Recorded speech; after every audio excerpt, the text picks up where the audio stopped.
The White House is urging companies to take preventative measures to protect themselves against ransomware attacks following a wave of cybercrimes targeting U.S. infrastructure. 3 attacks were confirmed this week, including a ransomware hack on the world's largest meat supplier, JBS. The company says it has resumed most of its operations. Meanwhile, the FBI is attributing the attack to a Russian-linked group. This all comes a month after another cyber attack crippled Colonial Pipeline, halting operations and sending gas prices skyrocketing. This surge in cybercrime is once again raising questions about the vulnerability of our nation's infrastructure and ways to improve it. CBS News Chief Justice and Homeland Security correspondent Jeff Pegues has the latest from Washington. Tonight, the Justice Department taking aim at ransomware attackers, vowing to target them like terrorists, noting the destructive and devastating consequences the attacks are having on critical infrastructure like the JBS meat plant this week and Colonial Pipeline last month. We recognize this is an increasing threat. The White House, too, with an extraordinary warning today to American companies to beef up their cybersecurity because no company is safe.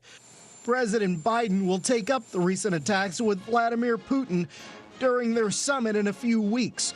Both dark side and our evil, criminal hacking groups responsible for the 2 latest and biggest hacks are likely based in Russia. Experts say Putin can no longer be allowed to provide cover for these groups. We need to put additional measures in place to make them blink and be able to exert a little bit more control over what's happening within their territory. U.S. consumers already facing high meat prices at the grocery store could see that continue in the short term because of the JBS hack. Right now, there is no federal requirement that meat processors have cybersecurity protections in place, something members of Congress want addressed. We have to be ready and have a strategy, not only on behalf of the government, the federal government, but also on behalf of the private sector. Better cybersecurity is one way of slowing down the hackers, but the experts also say cutting off the flow of the millions in stolen money or Bitcoin is also key to disrupting the hacking organizations. Elaine. Jeff Pegues, thank you. For more on this, let's bring in Gordon Bitko. He's the Senior Vice President of Policy at the Information Technology Industry Council. It is a trade group that represents some of the world's biggest tech companies. Gordon is also a former FBI Chief Information Officer. Gordon, welcome. Can you put into context for our viewers exactly how ransomware attacks work and what makes them so damaging? Elaine, first, thanks for having me on today. I'm sorry it's to talk about such a difficult subject as this. The simple answer is ransomware is malicious software that a cyber criminal gets onto your computer. Once it's on your computer, they use that to encrypt the data so you can't access it. You can only access it then once you pay the ransom, hence the name ransomware.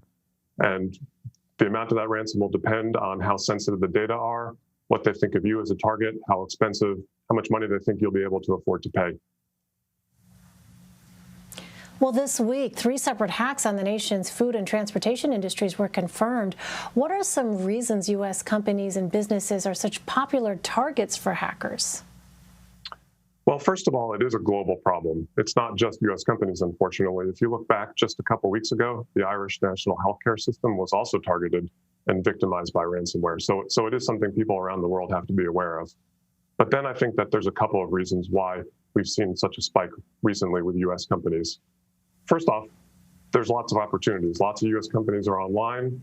More and more of their business is moving online, which makes them better and better targets for cyber criminals who, frankly, a lot of the time are just looking for targets of opportunity. They're not necessarily picky. So that's one factor. But the second one is, I don't think it's entirely a coincidence that you look at these targets, you look where the criminals are coming from, and putting 2 and 2 together, the Russian government certainly is at least giving tacit approval to targeting of U.S. companies. Well, what do you think these recent cyber crimes say about how vulnerable the country's critical infrastructure is? And do you think we'll continue to see more of these attacks if this issue remains unaddressed? I think the unfortunate history, Elaine, of cybersecurity activities and cyber criminals it's going in one direction. There's more and more. The more attacks we see, the easier it becomes. Those tools spread everywhere. Once one criminal's used them, it's very easy for other criminals to take advantage of those same tools. And so that makes it easier and easier, and the barriers to entry get lower and lower for cyber criminals. So unless there is a really concerted effort on the part of industry and government in the US and in allied countries working together, this is going to continue to proliferate. It's going to get worse and worse. The costs are going to increase. The potential compromises of critical infrastructure are going to only increase. So then, Gordon, what are some preventative measures that companies can take to avoid being victims of a cyber attack? Well, there are a number of things that industry can do, and that, frankly, industry and government have to work on together. There's some good guidance that the White House just did put out from Deputy National Security Advisor Ann Neuberger yesterday, providing some recommendations to industry to take into account the same guidance that the government took on itself for its own cybersecurity in the executive order that President Biden just signed a few weeks ago.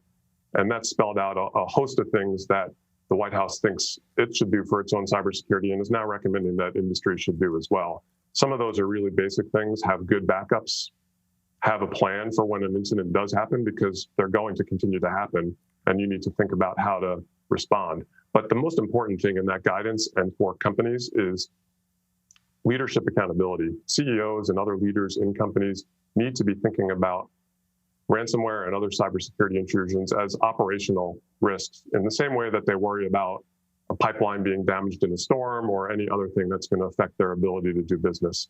They have to start taking that level of accountability in the same way around cybersecurity and making those trade-offs and understanding and being prepared, much in the same way they have plans and preparations for when bad weather does occur. They need to have those for when cyber attacks occur. So that's, I think, an important piece of this. But there is, Elaine, another important part here too, which is the government has to continue to move forward. It's started to take more decisive steps, but it's taken a while, and it's important for them to continue to accelerate that. One example of that is there are a couple of key positions in the government right now.